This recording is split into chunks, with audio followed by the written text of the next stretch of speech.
Salmo 86, 6 y 7. ¿Estamos listos para leer?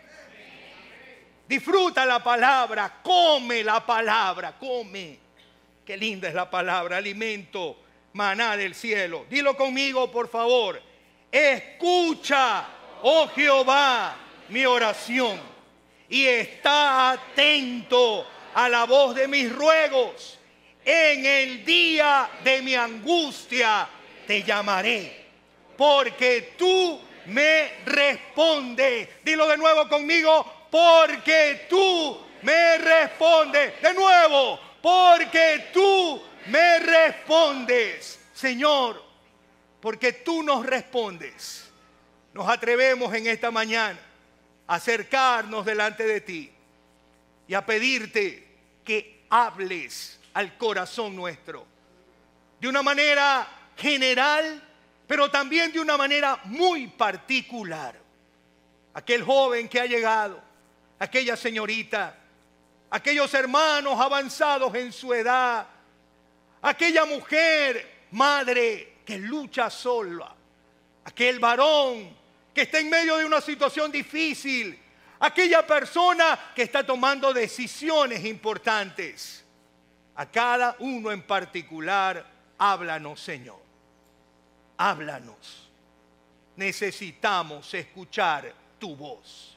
En Cristo Jesús. Amén y amén. Tome asiento, por favor. Estamos caminando en una jornada hermosa, en una jornada en donde en este día de mañana estamos arribando a los 50 días de oración, clamor por las familias. Y es posible que al comenzar este clamor usted se unió.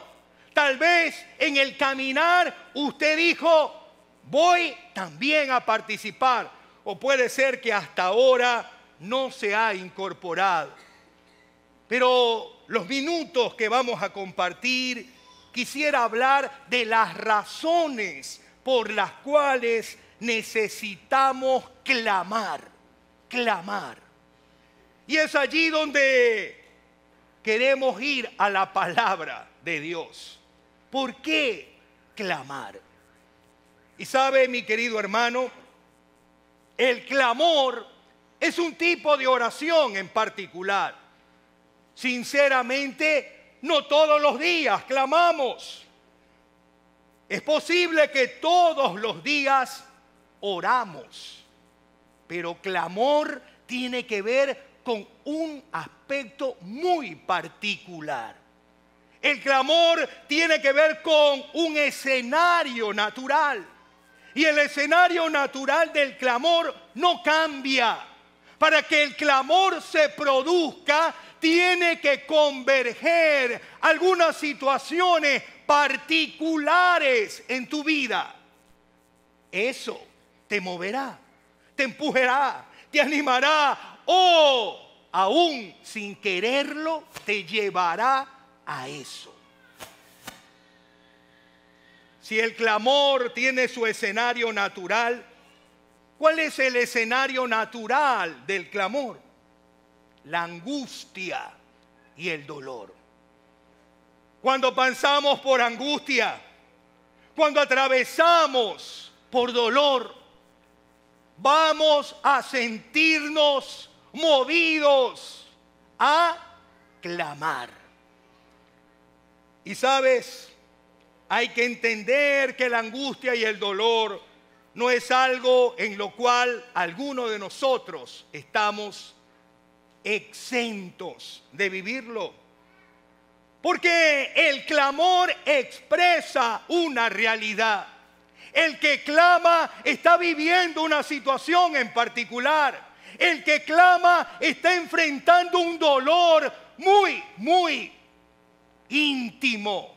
El que clama está mirando ante sus ojos aquello que le está afectando. Está oyendo cosas que están allí lidiando con él. El clamor expresa una realidad, manifiesta una frustración o anhelo. ¿Cuántas frustraciones no nos han llevado a clamar? Frustraciones que muchas veces se han sostenido por meses o por años. Frustraciones de situaciones que no cambian, de situaciones que más bien se agudizan. Y en medio de ellas usted se siente realmente frustrado. Ya no sabe qué hacer. Ya no sabe cómo pedir. Ya no sabe a quién recurrir.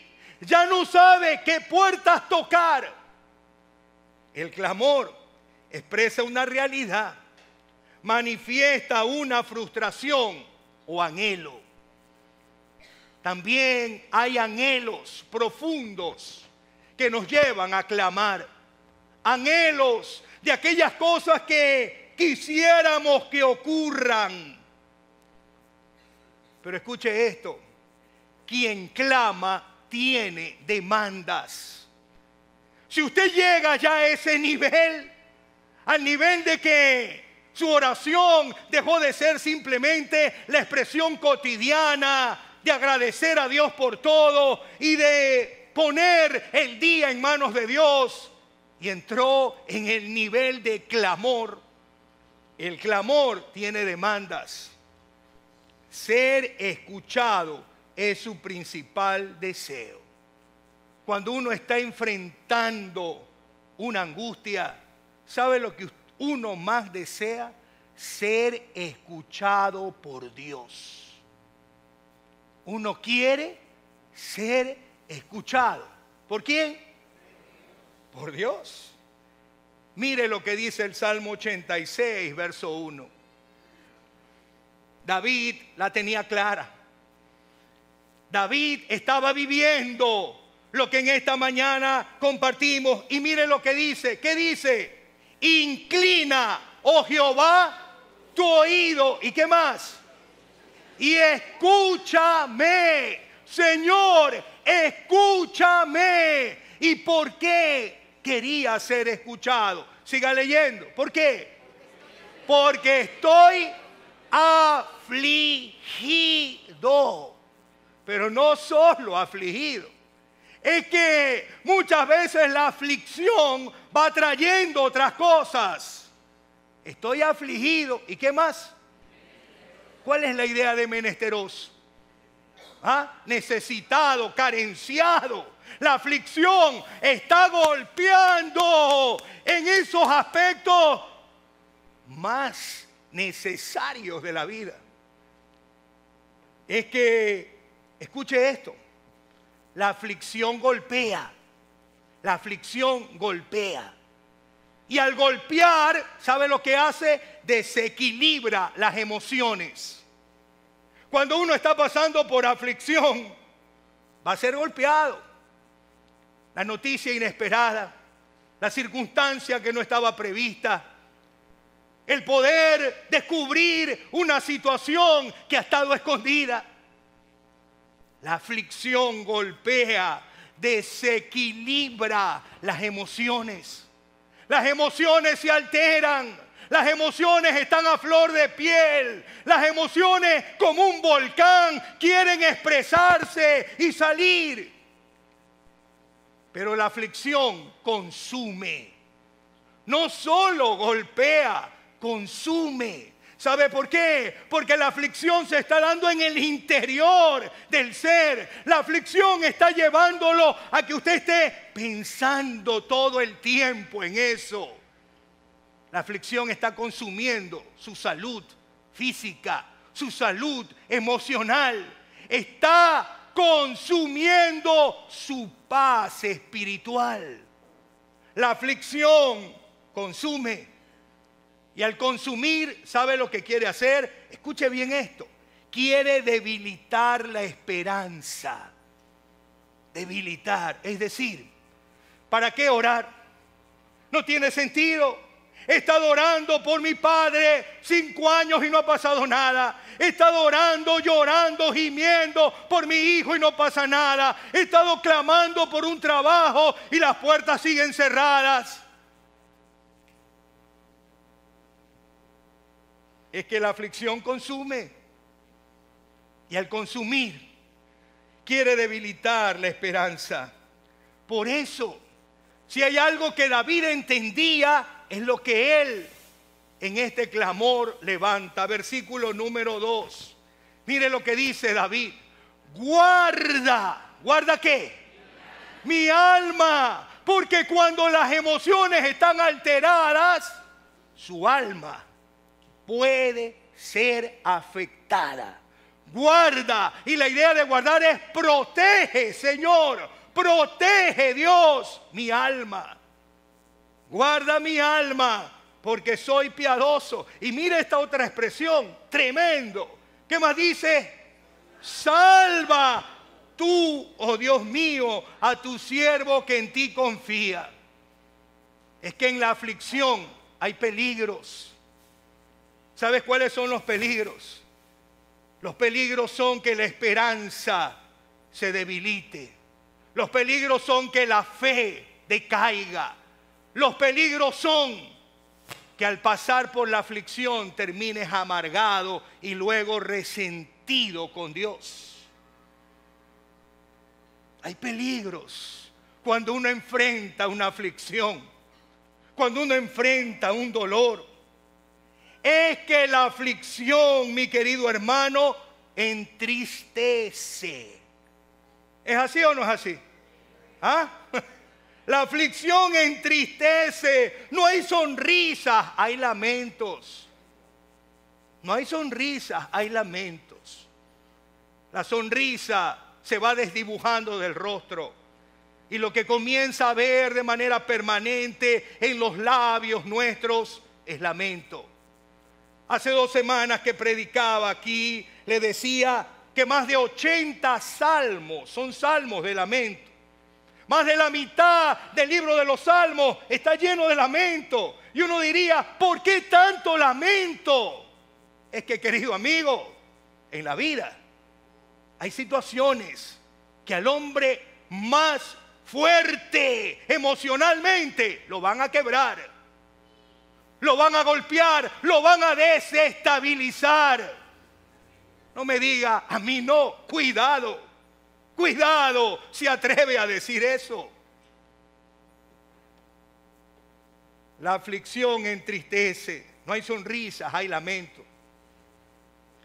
Pero si yo termino así, yo no haría realmente honor a mi llamado.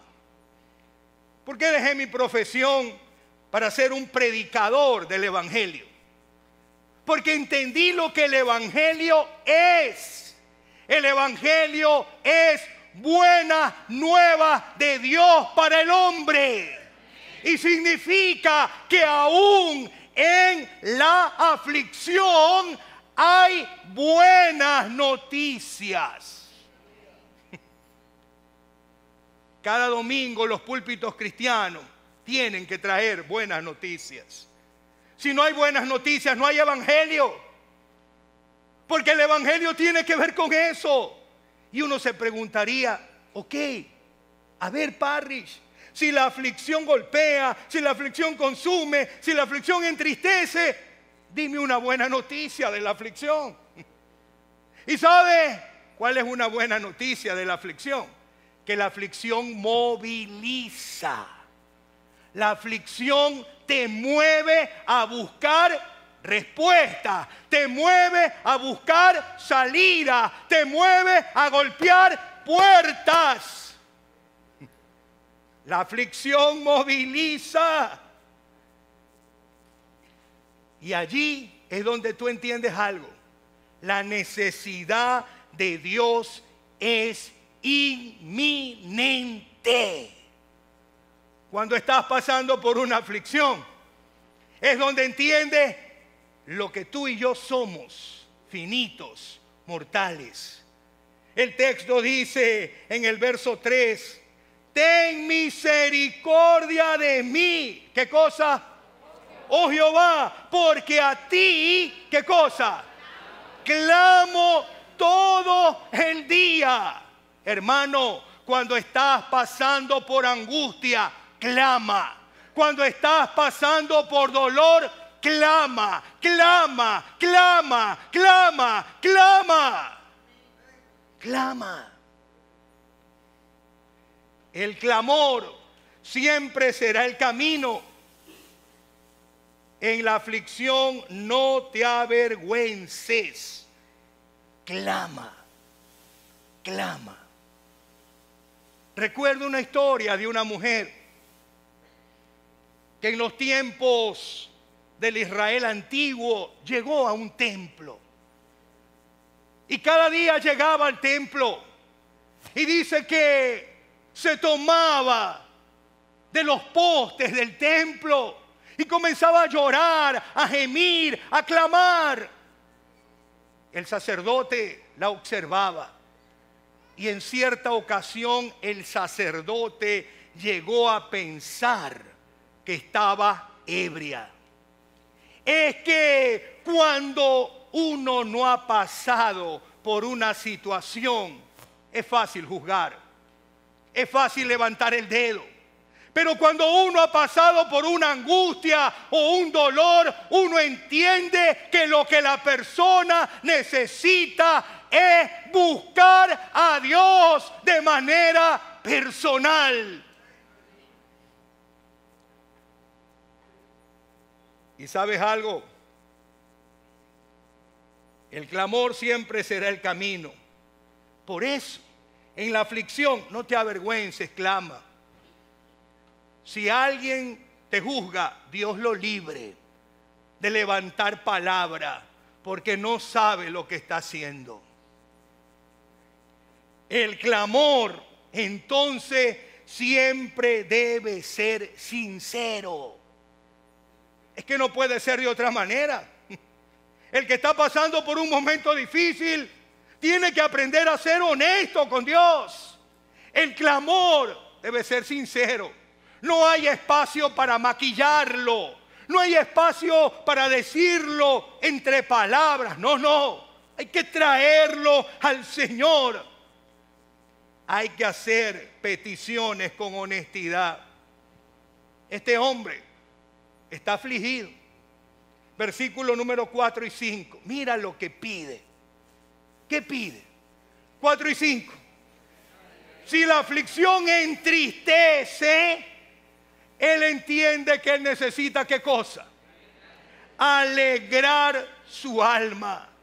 Y él le pide al Señor de manera sincera, espontánea: alegra el alma de tu siervo, Señor. Quita este lamento de mi corazón, porque a ti, oh Señor, levanto mi alma. ¿Pero por qué más? Porque tú, Señor, ¿eres qué? Bueno. ¿Y qué más? Perdonador. Pero escucha esto: y grande en misericordia para con todos los que le invocan.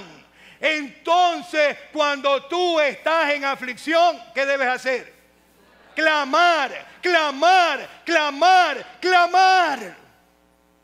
Clama, porque Él es grande en misericordia para los que le invocan, para los que claman, para aquellos que le buscan de corazón.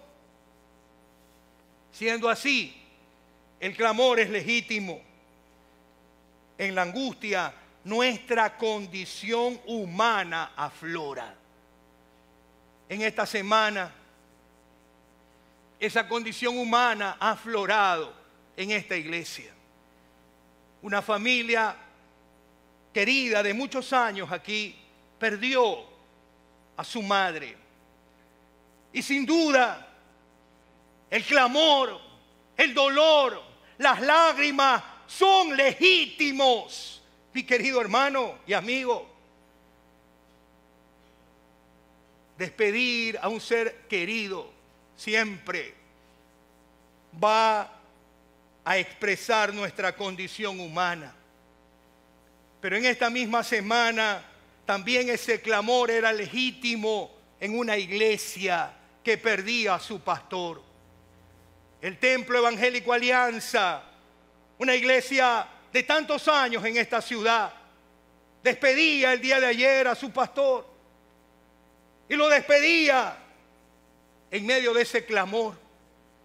Miembros que lloraban la partida del pastor, nietos y nietas que lloraban la separación del abuelo.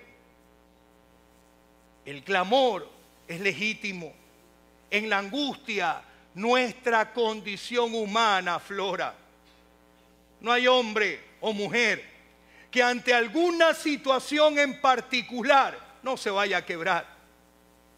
Si eso es así, ¿qué hacer en la angustia? Y yo te digo, clama. En la angustia expresa lo que necesitas. El verso 6 dice, escucha, oh Jehová, ¿qué cosa? Mi oración. Clama. En la angustia levanta tu voz. La palabra dice, y está atento a la voz de mis ruegos. Clama. En la angustia llama al Señor sin temor. La palabra dice, en el día de mi angustia, ¿qué hay que hacer? ¿Qué hay que hacer en el día de la angustia? Llamar al Señor. Pero viene algo hermoso. Clama. En la angustia no te desanime. Nuestro Dios, ¿qué? Responde. Termina el verso diciendo, porque tú me respondes. Pero esta semana ha sido un tiempo de clamor, donde se ha expresado el dolor, la angustia, pero donde también hemos visto la respuesta de Dios. Pastor Tyron Ibáñez, hace muchos años se casó y con su esposa Keren anhelaban ser padres. Fueron a varios médicos, visitaron diferentes profesionales y finalmente el dictamen era de que uno de ellos era infértil. La única manera de que ellos pudieran concebir y ser padres era utilizando métodos artificiales. Pero el clamor de esa pareja, el clamor de sus padres, el clamor de muchos hermanos, el clamor de su iglesia fue escuchado y Dios respondió. Y en esta semana recibimos la noticia más hermosa,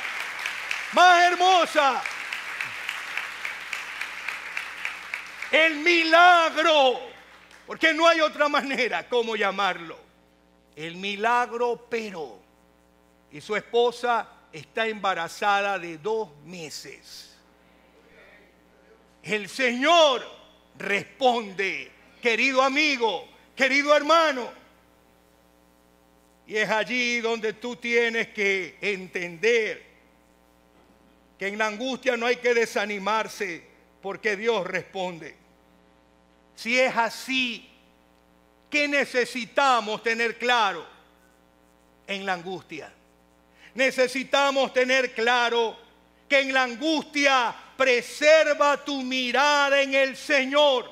Tu mirada en el Señor. Si tu mirada no está en el Señor, no vas a descansar en su gracia. Ayer llegué muy temprano al Templo Alianza. Pastor Lecaro nunca fue mi pastor, pero parte de mi familia creció en el Templo Alianza por varias generaciones. Y cuando era un niño iba también a las escuelas bíblicas del Templo Alianza. Crecí admirando al pastor Lecaro, su integridad, su porte, su firmeza, a pesar de que muchos lo criticaban y muchos dijeron tantas cosas tristes de él. Pero en el culto que duró varias horas, varias personas subían a dar testimonio del doctor Lecaro. Y hubo algo que me impactó. Fue lo que algunos pastores y obreros dijeron. Recuerdo a uno de manera particular. Y es que cuando estábamos en angustia, decía, y uno iba a la oficina del pastor, iba para buscar consejo. La expresión clásica del pastor siempre fue la misma. Frente a la angustia y el dolor, él nos decía, espere, hermano, espere. Dios va a obrar en su situación. Y aunque pareciera una palabra tan sencilla, encierra una riqueza extraordinaria. Porque el que espera descansa en la gracia de Dios. El que espera entiende que el Señor está en control de todo. Pero en la angustia hay algo más que usted tiene que saber. En la angustia alaba al Señor. ¿Cómo? No, pues pastor, ahí se me puso fanático. Bueno, yo no soy fanático, usted sabe, ¿no? Me he ido a lo largo de mi vida desprendiendo, limpiando de esas cosas. Pero he entendido algo. ¿Por qué hay que alabar a Dios en la angustia? Usted muchas veces cantó, y yo también, esa canción de Dani Berríos, ¿no? Alaba a Dios en medio de la prueba, alaba a Dios. ¿Pero por qué? ¿Por qué hay que alabar a Dios en la angustia? Porque cuando tú alabas a Dios en la angustia, declaras su poder en medio de toda adversidad. Declara su poder en medio de tu enfermedad. Declara su poder en medio de tu situación. Declaras que Dios es más poderoso que lo que estás viviendo.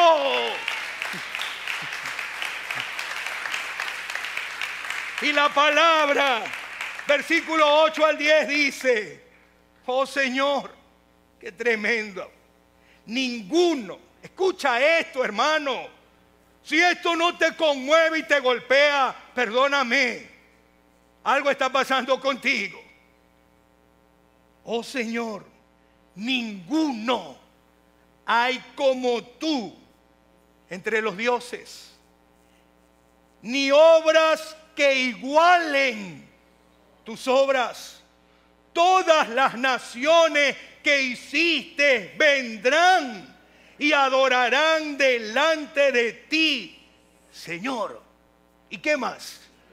Y glorificarán tu nombre. ¿Por qué? ¿Por qué? ¿Por qué tengo que alabar a Dios en medio de la angustia? Porque tú eres grande y hacedor de maravillas. Solo tú eres Dios. Porque tú eres grande. Él es más grande que tu problema, amigo. Él es más grande que tu enfermedad. Él es grande para acompañarte en tu dolor. Él es grande. Siendo así, te digo algo importante. En la angustia no te desesperes. Su presencia deja lecciones. La angustia no viene solo una vez en la vida. Escucha esto. El grave problema es cómo la angustia o el dolor es en diferentes etapas de la vida, que cuando regresa no sabemos.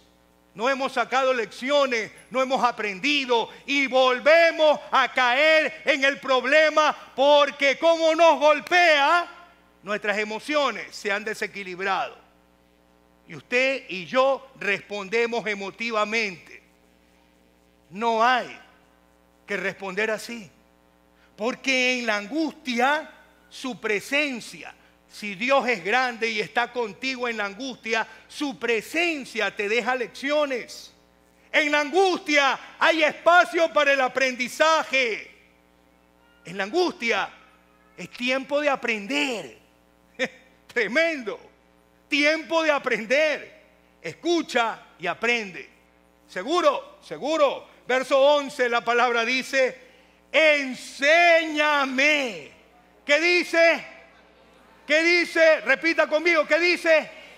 Enséñame. Significa que cuando yo estoy viviendo en la angustia, necesito aprender. ¿Qué necesito aprender? Sigue diciendo, enséñame, oh Jehová, ¿qué? Tu camino. ¿Qué camino yo tengo que tomar en la angustia cuando estoy enfermo? ¿Qué camino yo tengo que tomar en la angustia cuando tengo problemas en el hogar? ¿Qué camino tengo que tomar en la angustia cuando estoy luchando con una situación de mi hijo? Enséñame para no seguir, Padre, repitiendo los errores que he tenido. Enséñame, oh Jehová, tu camino. Caminaré yo en tu verdad. En tu verdad. Qué tremendo. Caminaré en tu verdad. Porque cuando estamos enfrentando la angustia, a veces no caminamos en la verdad.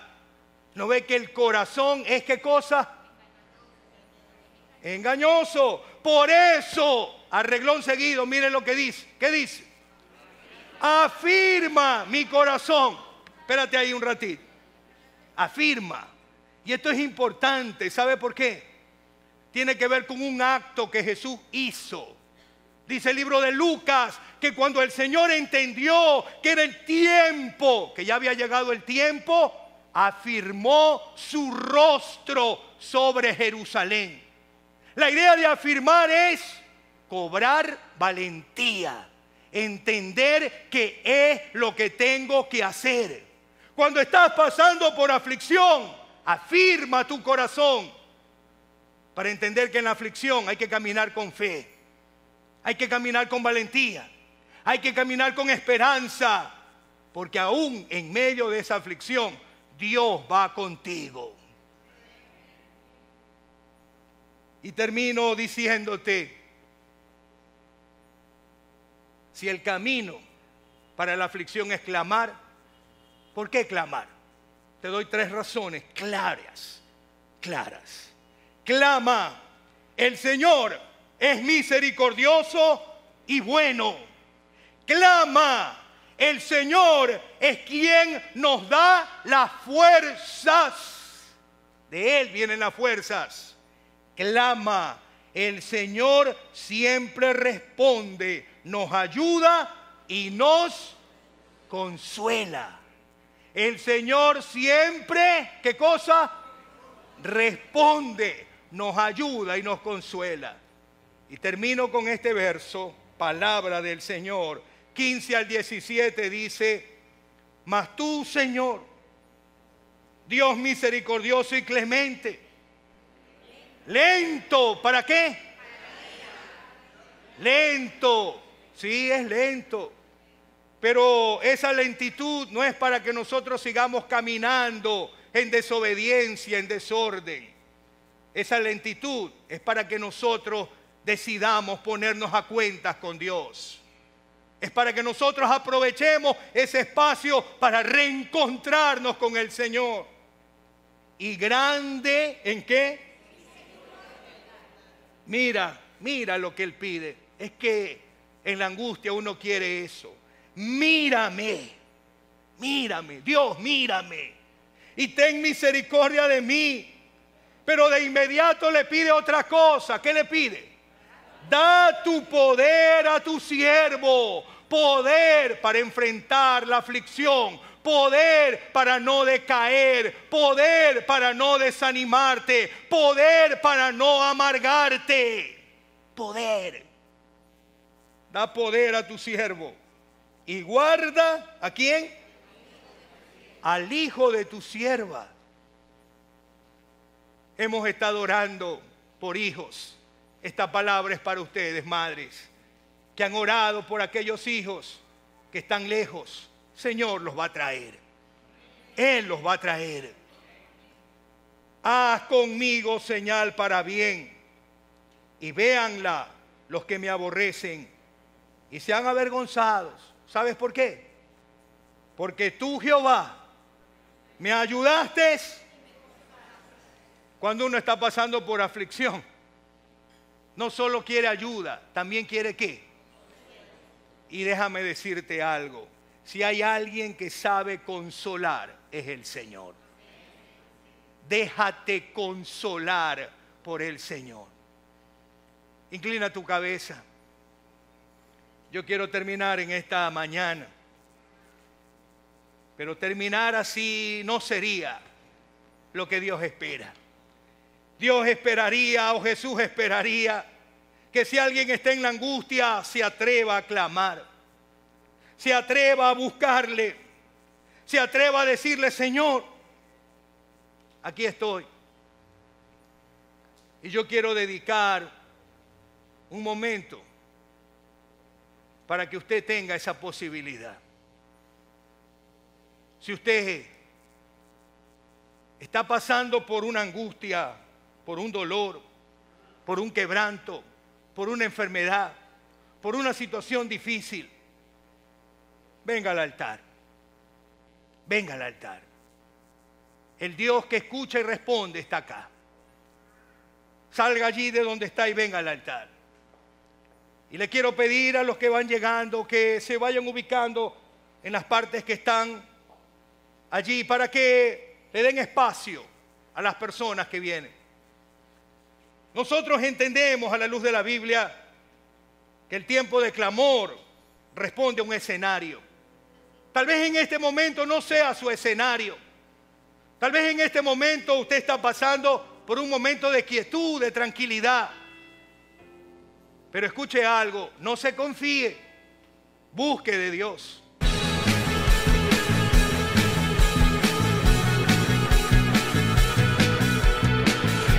Muéstrame el camino que me guíe a tu corazón, Jesús.